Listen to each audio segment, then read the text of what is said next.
Welcome to Redtastic. Story 1.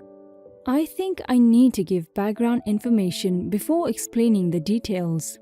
I, 47 male, met my wife, 49, when we were in our mid-20s. She was a single parent. I have been in our daughters, 26, life for 22 years. Her biological father was not in the picture till she was about 13. He had been an addict and he cleaned up his life. My wife waited till he was sober for more than a year before trusting him enough to meet his daughter. My daughter grew distant from me and we took some time to adjust the dynamics of our relationship. We did a lot of family therapy. She adores her father. They are both charming, sporty, and outgoing people, while I'm more of an introvert and bookish in my interests. We still had a great relationship, but I went from being her sole father figure to being her stepdad. It was hard, but I knew she had every right to spend time and bond with her father. She got married when she was 21 and just out of college. I paid for most of the wedding. Her best friend during her speech thanked her father for paying for the wedding. I was a bit irked by that, but I chalked it up as a mistake. But my daughter went ahead and posted the same thing on social media. My wife had been furious and wanted to confront her about it, but I have always abhorred confrontation. It was not an expense we had to make huge sacrifices for, and it was not like she was going to get married again. Her marriage fell apart in just a year. Last week, we were FaceTiming her and she came out to us and introduced us to her fiancé. I think we handled it pretty well. We were very surprised, but we told her that we loved her, and she loved her no matter, and that we hoped we could meet her fiancé after the pandemic. Yesterday, she FaceTimed us and asked us for some money for the wedding. We still feel a bit wounded about what happened during the last wedding and refused to fund this one. She went really quiet and then started shouting at us for being homophobic and not recognizing what she had with her girlfriend was real. She then started crying and cut the call. We tried calling her back, but she rejected our calls. I really can understand how difficult it is to come out. I am bisexual too. I have only come out to my wife, and that too 10 years into our marriage. I knew my parents were never going to accept me if I came out, even though we had a good relationship till they passed away. It gnawed at me that if I had fallen in love with a man, they would have disowned me. It is a corrosive feeling and it makes you second-guess everything. I think she has similar worries about her father, who is a bit more religious and comes from a very religious background. I feel we have stepped on a landmine, and when we refuse to pay for the wedding, and by refusing to get it, she will forever question if we support her by holding a petty grudge. Now for some comments. Not the a-hole. You and your wife should write her a letter, telling her that you love her and that you're happy for her. That your decision to not fund the wedding has nothing to do with the gender of her fiancé. But explain that you paid for the last wedding and that your feelings were hurt by her actions. Let her have time to cool off. Oh look, the sexual orientation blackmail routine. OP, you paid for one wedding that was supposed to be for life. It obviously didn't last that time, but you're not on the hook for wedding after wedding.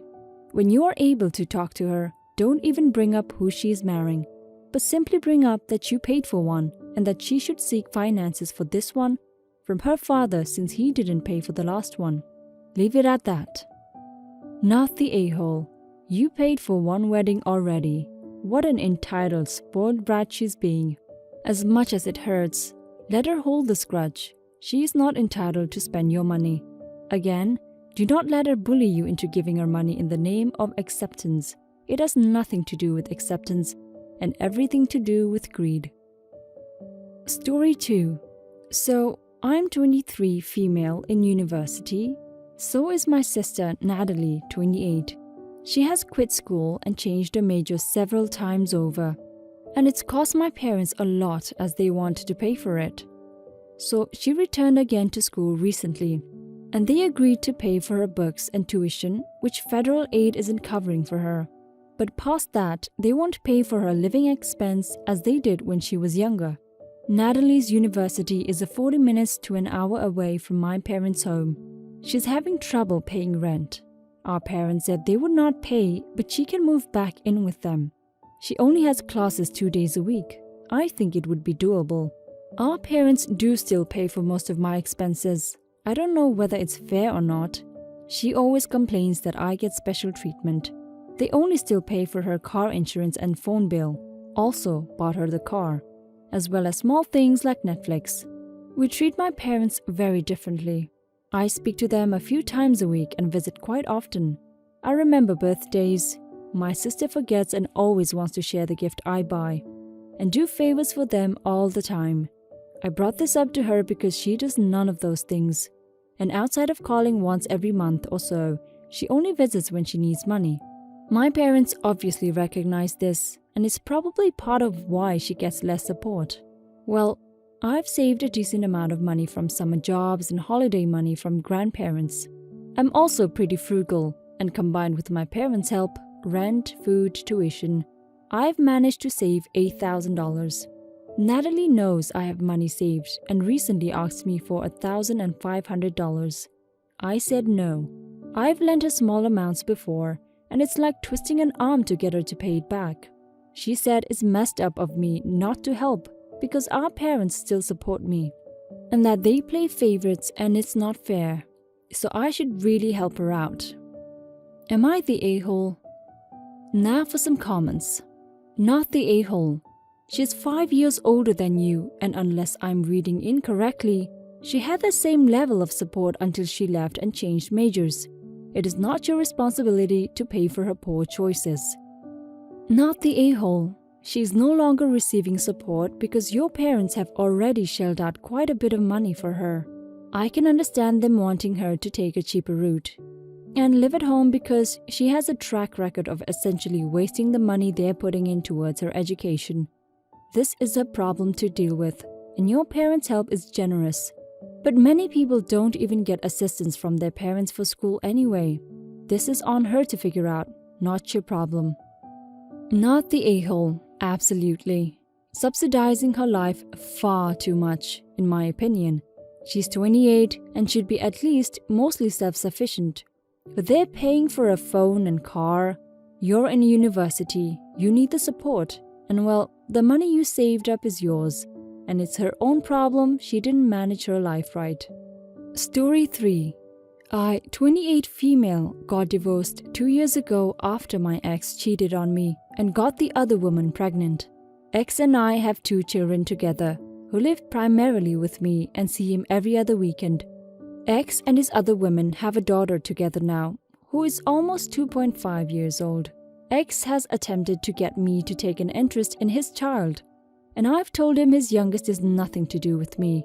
That is his responsibility to provide for her and to facilitate the relationship with our children, and any gifts purchased for her from them should be purchased at his house. I said this because he asked me to get her gifts from the kids for her first birthday and again for her second. He also wanted me to buy some Christmas gifts for her from them.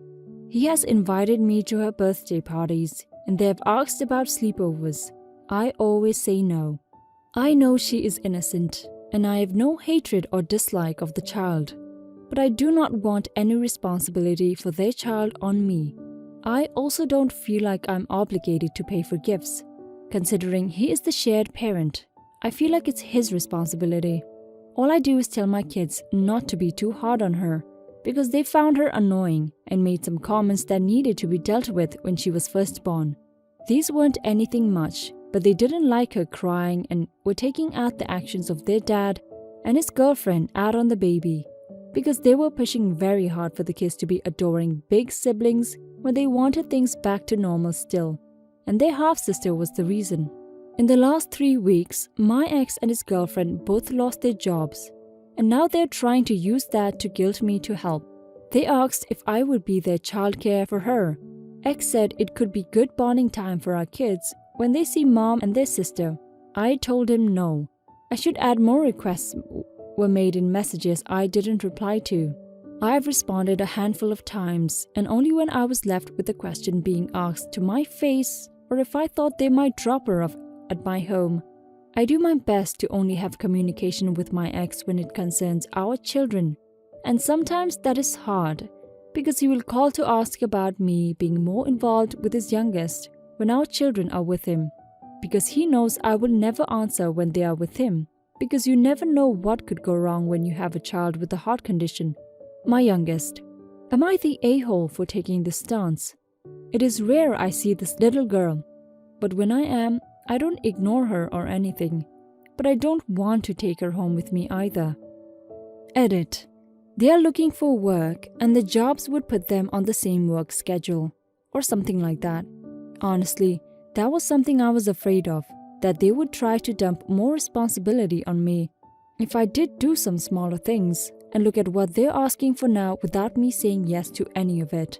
Their lives have turned to shiz. I could be wrong, of course, but I sometimes feel like they both regret the way things have ended up. And the victim, if I'm right, will be the little girl. I mean, he was willing to have nothing to do with her if we could make our marriage work. It's not so long ago either that he last mentioned the possibility of there being an us again. It will never happen. But it shows where his mind is. Now for some comments. Nope, not the a-hole. By the way, let them know that if they ever drop her off without warning, that you will call CPS or drop her off at the nearest police or fire station. The fact that you even thought it was a possibility they might just show up to leave her with you without permission is alarming. Not the a-hole. The child is not legally yours, so cannot be made to be your financial or emotional responsibility. The boundaries you have set are important to protect you and your children. I feel it disrespectful when your ex-husband tries to impose financial and emotional burden on you when it comes to the child whose conception ended your marriage. Your ex-husband needs to be a better man and a better father. Not the a-hole. I feel like he's acting like you're supposed to be a loving aunt and their cousins, not half-siblings. If your older kids wanted to sleep over there extra nights, that's a different discussion. Also, child siblings don't typically buy their siblings gifts. For any occasion in my experience, maybe they can make her a macaroni card or something next time. Story 4. I, 25 female, in an apartment I inherited from my grandmother when she passed 3 years ago. It's a spacious 2-bedroom, centrally located and no mortgage. This has been great for me, allowed me to pay off student loans faster, and just worry a lot less financially. I didn't need to rent my extra room out, but when I first inherited it, I did rent it to a friend who needed it for a few months. Only asked for half of what I could have. After they moved out of state, I lived alone until my boyfriend moved in 5 months ago. I've been dating John, 25 male, for about a year and a half. He was staying over about 5 days a week, so when his lease was up, we just decided he may as well officially move in. At first he paid towards utilities, paid for groceries, etc. But 2 months after moving in, he lost his job, so I told him not to worry about that. After a few months, I've noticed I've started to resent him a little. I pay for most grocery trips and all living expenses and sometimes other things here and there, like date nights. I can afford it, but it's still a little annoying when I think of the money I could be saving. He still wasn't flat broke and his parents were loaning him enough money to pitch in more than he was. If he'd have been willing to cut down on other expenses, example goes to a luxury gym that costs $200. 2 weeks ago, John got a job. Decent pay similar to his last. So I told him the next month he could start paying rent, half of utilities, groceries again. I said I'd be asking for $200 in rent. We live in an expensive area, and I know the normal rate would be around $700 plus to rent the room. So I feel I'm being more than fair. John agreed to pay his share of utilities and groceries. He was annoyed though, and said I should have waited longer before asking this of him, as he's still getting back on his feet, paying his parents back also, and that especially at this time it's ridiculous of me to try and make money off of him by charging rent, as I don't have a mortgage and this is just extra dollars in my pocket. I guess I see his point. However, he seems really annoyed I'm asking for anything in general. This is my first time living with a boyfriend and in this sort of situation, so I wanted other opinions. I went into this thinking it was a reasonable request, so his reaction really surprised me. Am I the a-hole?